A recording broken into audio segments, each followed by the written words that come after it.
आपने रिपब्लिक भारत को समय दिया है, इसके लिए बहुत बहुत धन्यवाद। Thank you very much. मेरा सौभाग्य है और रिपब्लिक का श्रोता भी हूँ।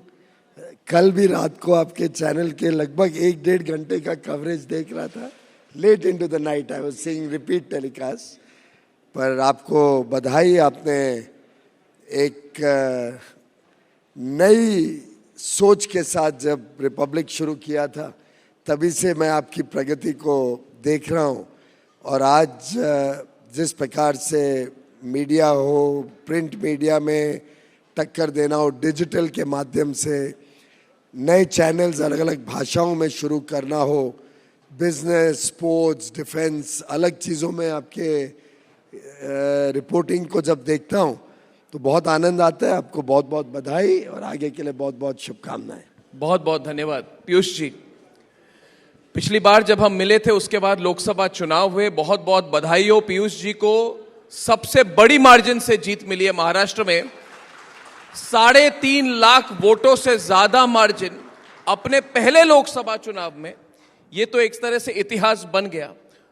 तो ये एक्सपीरियंस कैसा रहा आपका, जो आपका लोकसभा का जो रिकॉर्ड बना? क्या आपने सोचा था कि अपने पहले ही चुनाव में इस तरह की परफॉर्मेंस आप दिखा पाएंगे? और आपके टक्कर में काफी स्ट्रांग कैंडिडेट थे, महाराष्ट्र के कांग्रेस के वाइस प्रेसिडेंट इनके खिलाफ थे, पूरी जोर लगी हुई थी उनकी, फिर भी आपको इतनी मार्जिन मिली। तो इस एक्सपीरियंस के बारे में बताएं। मुझे लगता है राजनीतिक जीवन में सबसे ज्यादा आनंद आता है जब आप जनता के कोर्ट में जाते हैं, जनता के बीच जाते हैं, अपना परफॉर्मेंस कार्ड केंद्र सरकार का भी लेके जाते हैं, साथ ही साथ व्यक्तिगत आपने जो काम किया है। तो एक प्रकार से मैं माननीय प्रधानमंत्री जी का बहुत बहुत आभारी हूँ कि हमारी आंखें खोली। हम कई मित्र थे जो कई वर्षों से राज्यसभा में ही रहते थे, हम सबको पहला मौका दिया माननीय प्रधानमंत्री जी ने कि हम जनता की अदालत में जाएं। और वास्तव में अर्नब जी, इतना आनंद आया पूरे कैंपेन के दौरान।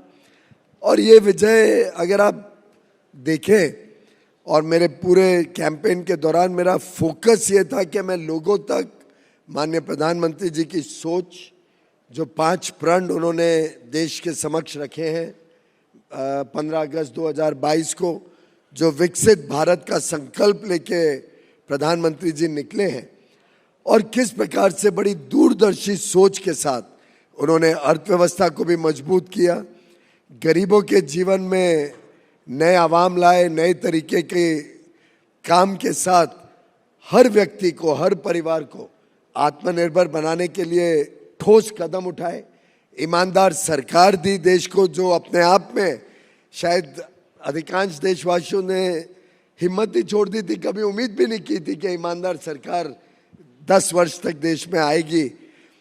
महाराष्ट्र की देवेंद्र फडणवीस जी की सरकार और एकनाथ, पहले 5 वर्ष और फिर एकनाथ शिंदे जी के नेतृत्व में 2 वर्ष जो अद्भुत काम हुआ था, चाहे वो इंफ्रास्ट्रक्चर में हो, इंडस्ट्री में हो, लोगों की सुख सुविधाओं में हो, इन सब विषयों को लेकर जब जनता के बीच गया तो स्वाभाविक था कि जनता का आशीर्वाद भी मिलना था।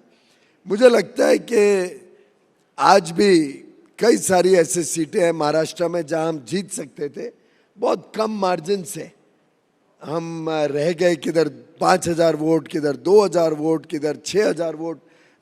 लोकसभा में कोई बहुत बड़ी मार्जिन नहीं होती है।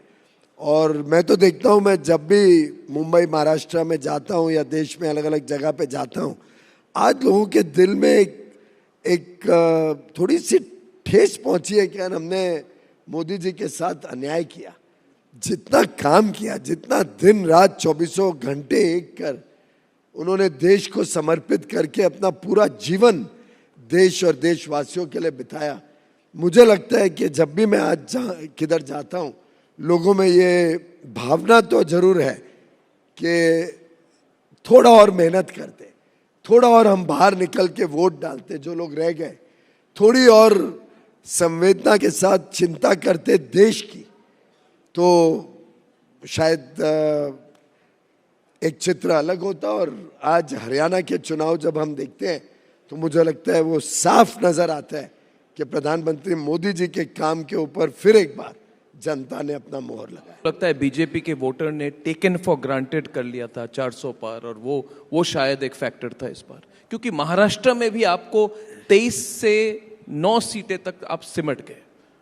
देखिए, चुनाव में अलग अलग फैक्टर्स होते हैं। जैसा मैंने कहा, हम 11 सीटों पे ऐसे मार्जिन से हारे हैं, 2-2.5% वोट इधर उधर हो जाते तो हम जीत जाते 11 सीटें, सिर्फ बीजेपी की बात कर रहा हूं। तो मुझे लगता है कि शायद थोड़ी और मेहनत करते हम सब, और उसमें मैं अपने आप को भी जिम्मेदार ठहराता हूं। प्रधानमंत्री मोदी जी के काम को हम जनता तक थोड़ा और ज्यादा उत्साह के साथ लेके जाते, थोड़ा और ज्यादा जनता में भी ये भावना होती कि हमने वोट डालने जाना है। मुझे विश्वास है अगर वोट डालने निकलते तो मोदी जी को ही वोट करते, लेकिन ऐसा एक बहुत बड़ा वर्ग है जो संगठित नहीं है। विपक्ष ने अपने जो वोट बैंक की अपीजमेंट पॉलिटिक्स, तुष्टीकरण की राजनीति थी, उसको बहुत आगे बढ़ाया, और कुछ पार्टियों ने अपने सिद्धांत छोड़ दिए। अब वो बाटा उद्धव ठाकरे जी की पार्टी जो हर बार बात करती थी कि राष्ट्रवादी ताकतों के साथ वो रहेंगी, उन्होंने तो पूरी तरीके से घुटने टेक दिए और ऐसी पार्टियों के साथ मिल गए जो देशभक्ति से बहुत दूर रहते हैं। तो मुझे लगता है कि अब जनता में वो जागरूकता आ गई है। अब जनता चूक नहीं करेगी, गलती नहीं करेगी। पूरा फोकस जो हरियाणा के बाद महाराष्ट्र पर है। बहुत बड़ा राज्य है, मगर पिछले लोकसभा चुनाव में 48 में से सिर्फ 17 सीटें आपको मिली, और आपके हर जो महायुति के जितने अलायंस थे उनकी परफॉर्मेंस उतनी अच्छी नहीं थी। आपका प्रेडिक्शन क्या है? क्या हरियाणा का एक इम्पैक्ट होगा? हरियाणा की जीत का एक इम्पैक्ट होगा? मुझे लगता क्या है कुछ और हो रहा है? आपके दूसरे स्कीम्स काम करेंगे? आपकी प्रेडिक्शन क्या है महाराष्ट्र को लेकर? कई मित्र कई बार, और पत्रकार मित्र भी, शायद भारत के भी, रिपब्लिक के भी जर्नलिस्ट मुझे मिले हैं पिछले 2-3 महीने में। मेरा कंसिस्टेंट मानना रहा है कि हरियाणा हो, महाराष्ट्र हो, झारखंड हो, आगे चल के दिल्ली बिहार के चुनाव आने वाले हैं, इन सब में आप देखेंगे प्रभाव हमारी सरकार, केंद्र सरकार के अलग अलग कामों का, आप मोदी जी के नेतृत्व का प्रभाव इसमें देखेंगे। आपको एहसास होगा कि बहुत बड़ा वर्ग है जो ज्यादा उत्साह के साथ बाहर आएगा, वोट करेगा, क्योंकि उन्हें सबको आज लगता है कि अच्छी डबल इंजन की सरकार हो, ऐसी सरकार जो केंद्र के साथ कंधे से कंधा मिलाकर देश को विकसित भारत बनाने के लिए काम करे। ऐसी सरकारें जैसे दिल्ली की सरकार है या झारखंड की सरकार है। आपने देखा किस प्रकार से प्रधानमंत्री मोदी जी के हर विकास के लिए जो कार्य रहता है, विकसित देश बनाने के लिए जो अलग अलग योजनाएं रहती हैं, उस सब में रोड़े अड़ंगे डालने का ही काम करते हैं। भ्रष्टाचार चरम सीमा पे है, चाहे दिल्ली हो, झारखंड हो। जब उद्धव ठाकरे जी ने 2-2.5 साल के लिए महाराष्ट्र की कमान संभाली, आपने देखा कोविड में कितना बुरा हाल था महाराष्ट्र का। लोगों ने देखा कैसे महाराष्ट्र में विकास मानो ठप हो गया था उद्धव ठाकरे जी के नेतृत्व में। और सिर्फ कोविड के लिए नहीं, आखिर 2019 से कोविड आने के पहले और कोविड के बाद भी उनकी सरकार रही।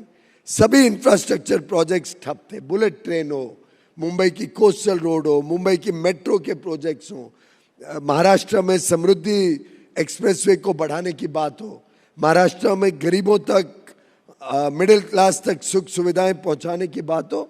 एक प्रकार से पूरी फेल्ड सरकार उद्धव ठाकरे जी, शरद पवार जी और कांग्रेस के नेता नाना पाटोले वगैरह ने चलाई, जिसको मद्देनजर रखते हुए मेरा पूरा विश्वास है महाराष्ट्र के लोग, झारखंड के लोग, मतदाता फिर एक बार भारतीय जनता पार्टी, एकनाथ शिंदे जी के नेतृत्व में शिवसेना और अजीत पवार जी के नेतृत्व में राष्ट्रवादी कांग्रेस, साथ में आठवले जी, जानकर जी, हम सब जो मिलके लोगों के बीच ठोस अच्छे कामों के बलबूते पे और एक विचारधारा के बलबूते पे जब जाएंगे तो फिर एक बार बड़ी भारी बहुमत से महाराष्ट्र में भाजपा शिवसेना, राष्ट्रवादी कांग्रेस, जानकर जी और आठवले जी की सरकार आएगी।